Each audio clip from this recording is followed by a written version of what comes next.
Voilà, bonsoir à tous. Alors, je me trouve à Tchernimos, c'est dans la banlieue de Prague. On est dans un bar typique. On a une Staropramen, alors santé. Santé. Alors, je suis avec Thomas, mon ami genevois et tchèque, hein. Comme vous le savez, moi je suis aussi tchèque, ça se voit moins, mais je suis tchéco-pakistanais, suisse d'origine tchéco-pakistanaise, et Thomas est un tchèque de souche, mais qui est plus proche de la Suisse, non? Bah, je suis né en Suisse, j'ai vécu en Suisse, j'ai jamais vécu ici. D'accord, ouais. Je venais ici en vacances et puis voir mes grands-parents. Puis voilà. Et en fait, je voulais évoquer un petit peu alors moi, tu m'as repris sur la.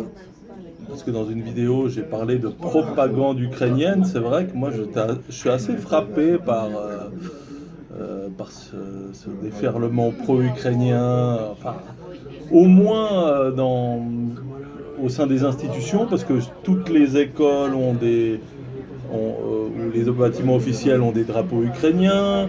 Sur la place Letna, vous avez une exposition avec des tanks russes qui auraient été détruits par la brave armée ukrainienne et des clips de propagande pro-ukrainien. Donc, euh, on entend partout des Ukrainiens, des Russes dans la rue. On ne sait pas s'ils sont de quelle origine ils sont. Par contre, j'entends aussi au sein de la population tchèque des gens qui sont assez critiques envers cet afflux de migrants ukrainiens qui se fait un peu au détriment des retraités, parce que les retraités ont des revenus modestes, et puis le gouvernement tchèque a l'air de vouloir un peu privilégier ces migrants ukrainiens pour des raisons un peu, on va dire, géopolitiques. Moi, j'aimerais avoir ton sentiment là-dessus. Bon, tout d'abord, en fait, moi je suis un peu étonné parce qu'en fait, l'immigration ukrainienne en République tchèque existe depuis 1990. C'est depuis très longtemps qu'il y a ça, donc c'est pas nouveau. Alors pourquoi est-ce que tout à coup on en parle plus que d'habitude? Mais c'est vrai qu'on présente l'Ukraine un peu comme une espèce de victime absolue, alors qu'en fait c'est pas une victime absolue. Je ne sais pas si c'est vraiment utile pour l'Ukraine de la présenter comme une victime absolue, mais cette immigration ukrainienne existe depuis longtemps parce que, comme on sait, c'est un pays qui est peut-être c'est un pays dont l'économie va vraiment très mal depuis la chute du communisme. C'est ça le problème, hein. C'est la chute du communisme. Et puis en fait, il faut vraiment que ce pays, comment dire, fasse des progrès. Quel que soit le président, quel que soit le régime, parce que ça fait vraiment longtemps que ça existe, hein, ça fait vraiment longtemps qu'on a constaté ce problème de l'économie ukrainienne qui va mal depuis. Quel est le niveau de corruption en Ukraine déjà? Parce qu'on Alors, parle regardé, d'intégration dans l'Union européenne, ça n'a pas l'air un peu hasardeux? J'ai regardé au hasard, j'ai regardé l'index de corruption internationale sur, je sais pas, Transparency ou un autre, mais il paraît que c'est vraiment un des pires depuis, je crois que c'est un 138 c'est parmi vraiment les pires, même que la Russie. Et en fait, n'importe quelle personne, citoyen ukrainien lambda, pour simplement obtenir un service ordinaire comme comme un soin médical, il doit apporter, d'après ce que j'ai lu, hein, un kilo d'orange ou bien c'est tout des enveloppes et de la corruption. Enfin, tout le monde utilise en Ukraine pour survivre, hein. D'après ce que j'ai pu lire dans divers rapports, enfin, ils donnent des enveloppes, quoi. Donc, je veux dire, ça va vraiment mal pour tout le monde. Enfin, l'État là-bas, les services publics ne fonctionnent plus. C'est ça, tout le monde en est victime, hein. Tout le monde est victime de ça. Et pour revenir sur enfin, en Suisse, on a aussi des Ukrainiens qui arrivent dans des centres d'asile. Et il y en a pas mal qui sont repartis parce qu'ils se plaignaient enfin, des conditions d'accueil et tout ça. Est-ce qu'ils font pas un peu à la fine bouche, ces migrants? Alors moi j'ai entendu alors ça j'ai jamais entendu que des Ukrainiens se plaignaient de la Suisse. En revanche, j'ai un voisin. J'ai lu des articles enseignant. qui vont dans ce sens. Alors, je sais pas, mais en tout cas, pour peut-être répondre, faire un peu donner une autre vision, j'ai entendu un voisin qui m'a dit que des Ukrainiens revenaient parce que leur territoire était libéré et la Russie n'occupe plus ce territoire. Donc en fait, ils peuvent rentrer chez eux en toute sécurité. Alors, je sais pas s'il y en a beaucoup, mais en tout cas, certains voulaient revenir et ils sont repartis. Alors, qu'est-ce qu'il y a derrière vraiment, je sais pas. Mais en tout cas, certains repartent, ils veulent rentrer chez eux, reconstruire leur ville, village, etc. Mais voilà, mais qu'est-ce qu'il y a derrière, je sais pas.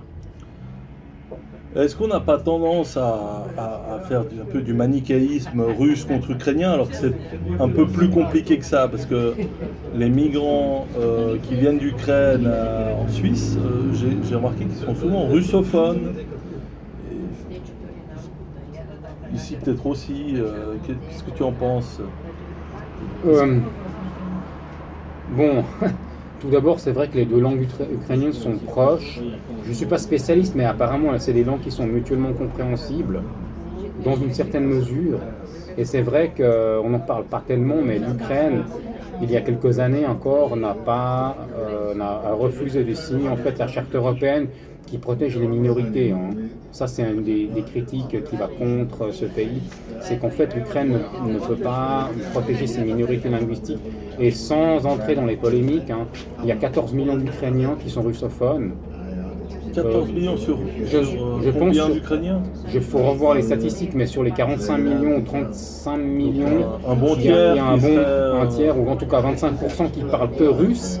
Et enfin, le problème, ces gens-là ne comprennent pas l'ukrainien classique et ont des problèmes avec l'ukrainien qui leur est imposé. Vladimir Poutine a proposé la nationalité russe, a facilité la nationalité russe à l'ensemble des citoyens ukrainiens. C'est intéressant comme proposition ou qu'est-ce que t'en penses? Moi, je dirais que proposition rime avec annexion. Ça rime avec annexion. C'est un Anschluss. Mais je vais dire une chose horrible, mais c'est vrai qu'on compare.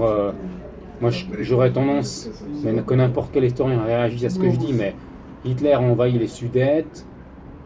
Est-ce que Poutine, c'est le nouveau Hitler qui a envahi une partie de l'Ukraine et puis qui veut annexer l'Ukraine parce qu'il considère que c'est son territoire, hein? Je lance ça comme question. Hein. Est-ce que la comparaison est pertinente ou pas? Est-ce qu'une partie de l'Ukraine est russe? Est-ce que l'Ukraine est une partie de la Russie? Mais c'est vrai que ça ressemble quand même à les Ukrainiens pro-russes, russophones. Est-ce que c'est les Allemands et les Sudètes? Qui est réellement opprimée, qui a subi plus de chicanes que la minorité germanophone en Sudète, parce qu'ils ne se faisaient pas bombarder comme dans le Donbass. Alors, j'ai entendu les seules critiques sérieuses, c'est qu'en fait, les gens du Donbass qui ne parlent que russe reçoivent leurs feuilles d'impôt ou les autorités qui ne parlent que ukrainien, ils ne comprennent pas. C'est tout. Après, les langues sont proches, mais c'est un peu ça la critique. Et puis, il y avait ce référendum. C'est intéressant, il faut les retrouver, les sources. Mais il y avait ce référendum, je pense en 1994, qui a été annulé par le gouvernement ukrainien, où on fait toutes les régions de ce qu'on appelle la Novaroussia, qui allait de Odessa jusqu'à Donetsk, avait voté que dans les régions allant de Odessa jusqu'à Kharkiv ou Kharkov, on demandait que dans ces régions, seulement dans la région, le russe soit langue officielle. Ça a été accepté sur place, mais le référendum n'était pas légal. C'est un peu comme Moutier qui a... Voilà, mais... c'est une autre question. Un débat très helvétique, mais... Convenons quand même que la guerre en Ukraine n'a pas commencé en 2022. Ça fait plusieurs années, au moins 8 ans, il y a une guerre dans le Donbass où l'armée ukrainienne bombarde des villes et des villages du Donbass. Bon, je répondais pas. Numéro 1, la guerre en Ukraine a commencé quand le tsar a conquis Kiev, hein, quand les tsars ont reconquis Kiev. La Kiev de Rousse. Voilà, la Kiev Rousse, hein, je crois que c'était les Russes ou les Polonais qui ont été chassés. Voilà, enfin, c'est la Pologne qui a été chassée. Et ce qui était polonais, en fait, avant Kiev appartenait à la Pologne. Hein. Le royaume de Lituanie-Pologne, avant la Révolution française, ça a été conquis par l'Empire russe. On a imposé la langue russe. Mais après, si on revient à l'actualité actuelle, enfin l'actualité il y a quelques années, c'est vrai que c'est une guerre. Bon, les deux parties se bombardent. Enfin, les deux ne sont pas parfaitement sans faute. Hein. Tu m'avais parlé d'une anecdote sur Stepan Bandera. Alors, Stepan Bandera, je ne suis pas de nouveau, j'ai lu beaucoup de choses récemment, mais il y avait cet ambassadeur qui s'appelle Melnik, qui était qui a irrité les Allemands parce qu'en fait, tout d'abord, il a dit que Stepan Bandera n'était pas responsable des crimes de guerre nazis, qu'il aurait collaboré, mais de loin. Comme c'est un nationaliste ukrainien C'est qui un a vécu nationaliste. pendant la Deuxième Guerre mondiale. Hein. Bandera, qu'on me corrige, mais Bandera est un nationaliste ukrainien qui a proposé à Adolf Hitler de collaborer. Voilà. Une collaboration. Il a été arrêté après, alors il est controversé parce qu'il a été arrêté Est-ce que c'est un après. Pétain ukrainien? Je pense que c'est en même temps, d'après ce que je vois, c'est en même temps il est bourreau et en même temps victime. C'est un bourreau parce qu'il était contre les Polonais, mais c'est une victime parce qu'il était emprisonné sous le régime nazi. Après, sous le régime nazi de sa prison, il écrivait des directives contre les Juifs, les Polonais, etc. Mais ça reste à discuter. Mais c'est vrai que le problème, c'est un personnage, sulfureux, controversé, et ça pose quand même problème qu'il y ait des monuments à Ternopil. Alors il y a à Ternopil, je pense qu'il y a à Ternopil en Ukraine occidentale, il y a un monument qui lui est consacré. Mais derrière, si vous voulez, ici le problème derrière, c'est qu'il y a une population ukrainienne qui était en Galicie et qui n'a jamais été soviétique ni ukrainienne et qui était autrichienne en gros.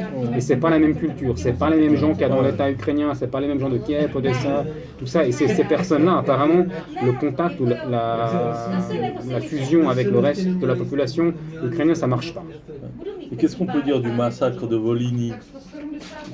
Tu veux dire les Polonais qui ont été tués par le... Voilà, il y avait des Polonais, des Juifs. D'après ce que j'ai entendu, il paraît que c'est le OUN, l'Organisation nationaliste ukrainienne, était responsable de ça, elle est co-responsable de cette... Alors, il n'y a pas eu un travail de mémoire qui a été fait visiblement par rapport à ça Je ne saurais pas dire parce que je suis pas... Je m'étonne de l'indulgence envers certains éléments, notamment Bernard-Henri Lévy, qui n'a pas de problème avec les bandéristes, avec ce qu'on appelle les ukro-nazis. C'est quand même une réalité, je veux dire. La division Azov a à bord les insignes nazis. Je ne saurais pas. Le problème, c'est que je ne sais pas ce que Bernard-Henri Lévy a déjà été contesté, condamné apparemment. Il a commis beaucoup d'erreurs et apparemment il a dit. Pas assez condamné, je pense. Il y a eu des condamnations, si je ne me trompe pas, pour les bêtises qu'il a dit, puis pour certaines personnes qu'il a accusées faussement parce qu'il était. Au moins moralement, ça c'est sûr. Ouais. Mais c'est vrai que vous savez, avec le nazisme, le problème le nazisme, c'est que les nazis ont occupé tous les pays et dans tous les pays, malheureusement, il y a eu des collabos. C'est comme ça. Dans tous les pays, il y a des gens. Tu sais, le nazisme séduit tout le monde. Et je pense qu'on est tous un peu dans le nazisme. Avec le nazisme, le problème, c'est que quand on creuse, on voit bien qu'il y a beaucoup de pays qui ont collaboré, qui ont été séduits ou une minorité qui a été séduite par ça. Et c'est ça le pire. C'est partout. On peut pas. Personne ne peut dire j'étais contre. Hein. On trouve toujours quelqu'un qui était. Mais l'Ukraine, est-ce qu'elle a. Alors, je sais qu'il y a des images. Alors, sans aller dans la. Je me rappelle, il y a des images quand l'armée allemande avait envahi l'Ukraine c'était en 41, l'opération Barbarossa, on voit des vieilles dames qui font le signe chrétien de bénédiction sur les troupes allemandes qui débarquent. Après, il y a eu aussi dans les pays baltes. Je rappelle qu'il y a eu une légion indienne nazie. Oui, qui était sous les débarrassés. Bosser. Voilà, Bosser, l'armée indienne. Mais voilà, on va clore cette. Mais c'est vrai, le débat n'est pas terminé. Je pense qu'il faut encore. Il faut encore creuser. Écoute, merci pour cette petite discussion. Merci, j'espère que ça fait avancer le débat et qu'on en saura plus. Alors santé. Ouais, santé, c'est le plus important.